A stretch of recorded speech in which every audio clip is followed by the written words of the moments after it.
In the last 4 decades, the Persian Gulf has evolved from a region of mostly small fishing villages and nomadic groups to the global centre of petrodollar-fuelled excess. Cities like Dubai, Abu Dhabi, Doha and Riyadh have sprung up seemingly out of nowhere with the promise that they have something of real value to add to the global economy beyond just being a nation-sized gas station. All of these cities are marketing themselves as both a tourist destination and a business hub to rival centres like Singapore, Hong Kong, or even New York and London. Of course, it's easy to make most of these ambitions a reality by just throwing endless piles of oil money at them. And an economy that hands out trillions of dollars worth of contracts, runs high-quality subsidised airlines and implements very generous tax policies is going to attract a lot of international interest, but that's clearly not sustainable. There are the headline issues like the ultra-ambitious NEOM project and its centrepiece, the Line, which has been scaled down from 170 kilometres to 10 kilometres to now less than 2 kilometres. Don't worry, Saudi Arabia, it happens to everyone. But while it's easy to laugh at the growing list of ludicrously bizarre failed projects, they are a sign that the endless oil wealth of the Gulf is not really that endless.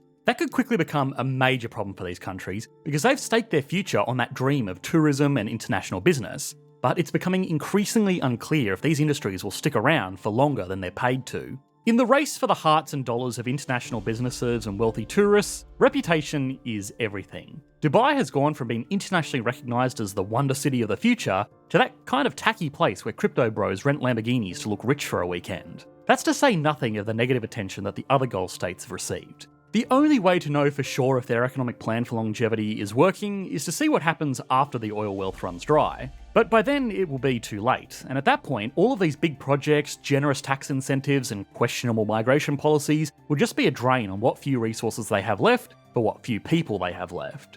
So, are the Gulf states' economic developments really building sustainable industries, or are they just playing pretend with oil money? Are there more sustainable ways to guarantee the economy's longevity? And finally, what happens to these places when the oil wealth dries up? Real quick before we jump back in, have you ever been denied access to content or noticed prices changing based on your location? Feels like the internet's playing games with you, right? Let me tell you about something to make your online experience a whole lot easier. Today's sponsor, Surfshark VPN, does just that. With Surfshark, you can choose your virtual location and access the internet as if you're anywhere in the world. Travelling abroad and can't watch your favourite shows? No problem. Want the best deals on flights and hotels? Surfshark helps you avoid price discrimination by changing your location, saving you money on everything from tickets to subscriptions. And while you explore online, Surfshark encrypts your data, keeping it safe from hackers and prying eyes, whether you're on public Wi-Fi or at home. Plus, they have a strict no logs policy, meaning no tracking or snooping, ensuring your privacy stays intact. Ready to take control of your online world? Go to surfshark.com/economics and use code ECONOMICS to get 4 extra months for free. With a 30-day money-back guarantee, there's zero risk in trying it out. For most of their history, the Gulf states have had very small, sparse populations because geographic obstacles simply couldn't support a large population. There were very few arable regions, very harsh conditions, and nothing really worth living there for, except for the groups that had been there for centuries and their nomadic customs that helped them weather these difficulties. Maritime trading was an ancient staple, but much of that revolved around the slave trade, manuscripts, and new technological discoveries that assisted with these limited markets. But after George Bernard Reynolds, a British geologist and oil industry executive, discovered oil in 1908, the paradigm shifted violently towards the extraction and exportation of the precious resource. Suddenly, it didn't matter if the land couldn't support people because they could export oil and import literally everything else they needed.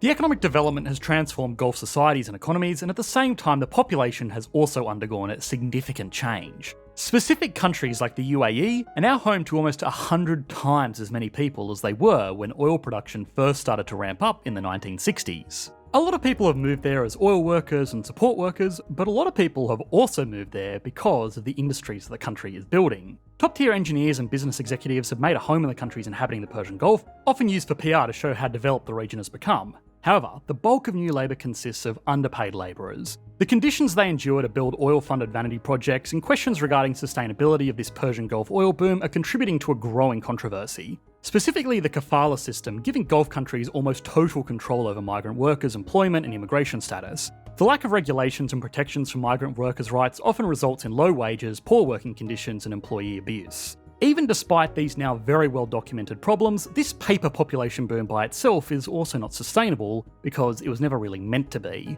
The Arab states of the Persian Gulf stand out, with men outnumbering women by almost 4 times in Qatar, followed by the United Arab Emirates, Bahrain, Oman, Kuwait, and Saudi Arabia. These elements undoubtedly contribute to the growing disparity. So in addition to these social changes and concerns, are the Gulf states' economic developments really building sustainable industries, or are they just playing pretend with oil money? Well, its traditional industries are all but extinct, but to be fair, that would have happened with or without oil. While the Persian Gulf was known for sailcloth, camels, reed mats, dates, red ochre and pearls, the notion that these industries have contributed to modern development of the Persian Gulf countries when referring to the Gulf's history is nothing more than a farce.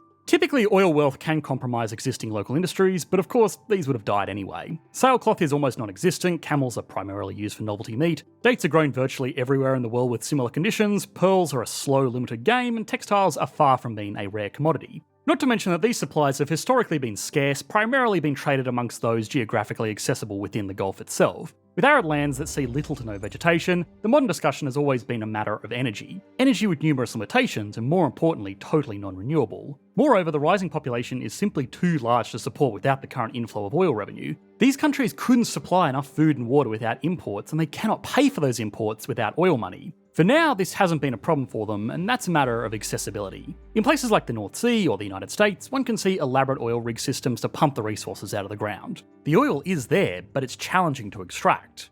In the Persian Gulf though, the oil is so easily accessible that it literally bubbles and shoots out of the desert floor, making it far cheaper to extract than the former. With cheaper extraction and greater volume, it's easy to see why the nations presiding over this coveted resources ran with it. With it only costing about $20 per barrel in places like Saudi Arabia and about $90 per barrel in the deepwater wells. This means that they will turn a profit even if the other regions become unprofitable. But there is a looming problem. The flow of oil is massive, but it's not endless, not by a long shot. Overdependence on a single industry is never a good thing, and the Gulf states have taken oil dependence to the extreme. This has made the Gulf countries effectively less of an economy in the traditional sense, and more of a barren industrial outpost, constantly dependent on resupplies of literally everything in exchange for their one singular precious resource. So, are there more sustainable ways to guarantee the economy's longevity? The 2022 FIFA World Cup host Qatar has recently come out with what they call the Qatar National Vision 2030. The government claims that it aims at transforming Qatar into an advanced country by 2030 capable of sustaining its own development and providing for a high standard of living for all of its people for generations to come.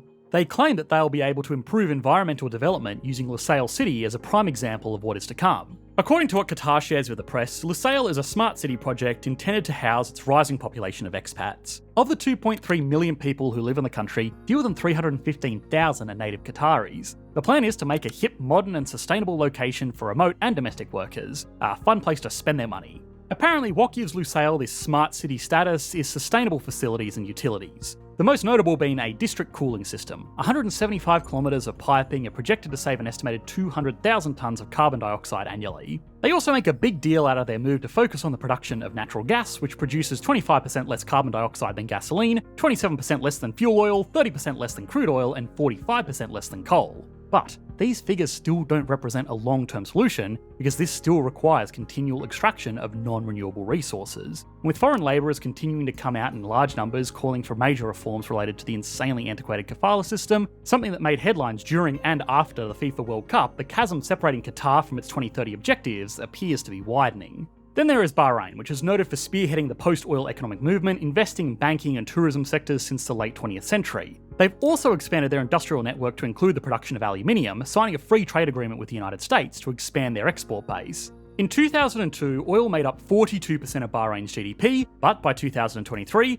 it had declined to 14.5%. The UAE is also applauded for its efforts to diversify. Currently, they're investing in sectors including technology, health, education, renewable energy, and transportation through their sovereign wealth fund. The UAE claims that this fund is making strides to boost social entrepreneurship for the next generation, teaching them ways to capitalise in the post-oil era. These programs are heavily focused on the technology sector, with goals to teach Emirati children how to code, support Emirati researchers and high-tech startups, and to support small and mid-sized enterprises that encourage positive social impacts. Now, although this sounds positive, all of these countries are falling for the same trap. They've become incredibly wealthy, at least on the surface, thanks to their oil wealth, and this has afforded them a glamorous lifestyle akin to, or even exceeding, most advanced economies. So, they're trying to replace this unsustainable industry with the advanced, glamorous industries they see in other advanced economies. But they're not advanced economies. In fact, they are extremely basic economies.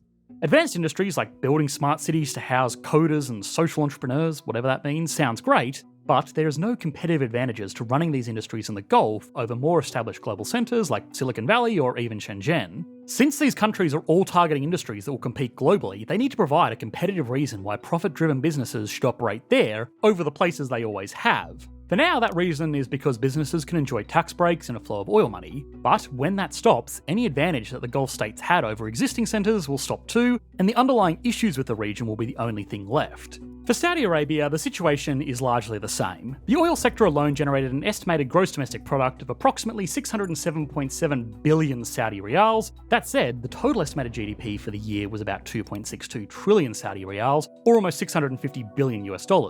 Much of this comes from the private sector. So they are attempting to diversify and privatise, but unfortunately the way they're doing it is almost as unsustainable as the oil extraction they're trying to replace. A perfect example of this has to do with their interest in the EV market, specifically Lucid Motors, an automotive and technology company that makes electric vehicles and supplies advanced electric vehicle powertrain systems. The problem with this move, for one, is that these vehicles are horrendously expensive, with the price of a 2025 Lucid Air expected to start around $71,400 and go up to $251,000 depending on the trim and options. Even at that price, Lucid is a long way from being a profitable company. More accurately, all it's done so far is hemorrhage money. In 2023, Tesla produced 1.8 million vehicles, the company Rivian produced 57,000, and Lucid on the other hand produced just under 8,500. Right now, it's a minor play compared to other well-known electric vehicle makers. To make matters worse, the Saudi Public Investment Fund has pumped exorbitant amounts of money into Lucid and it has a 60% stake in the company's faltering business. Their shares were once worth over $55 billion, but now it's worth just a little over $5.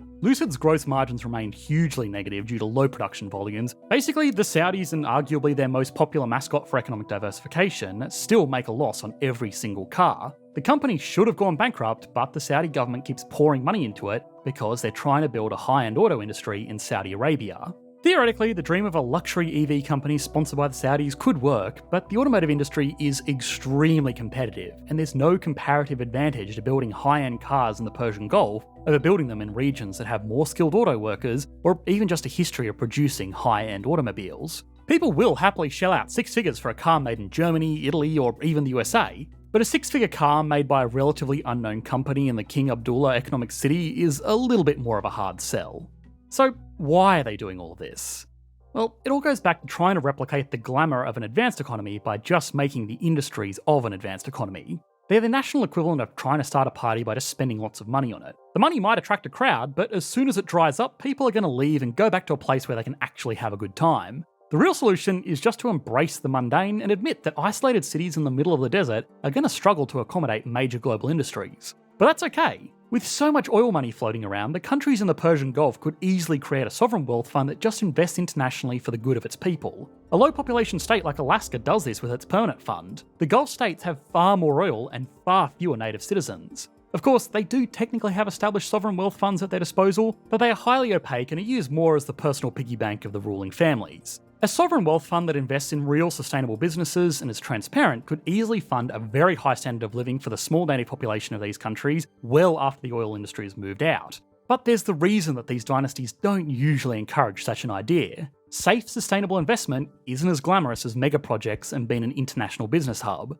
The ruling families are set for life anyway, and it's understandably hard to give up on being a globally influential monarch to instead oversee a small, forgotten country of comfortable citizens. The economic success of the Persian Gulf, coming from a state of total nomadic poverty just over a century ago to literally a powerhouse that many nations depend on, comes with a sense of problematic pride. Pride that creates a division between the working and noble classes, and perhaps most evident, pride that makes the country's leadership think they have all the time in the world. If the Persian Gulf wants to survive the post-oil era, they're going to have to be humble and pragmatic, which is an ideological barrier the region has yet to overcome. But to be fair, it could be worse. They could be Venezuela. You should be able to click to that video on your screen now to see how bad this could get if not managed effectively. Thanks for watching, mate. Bye.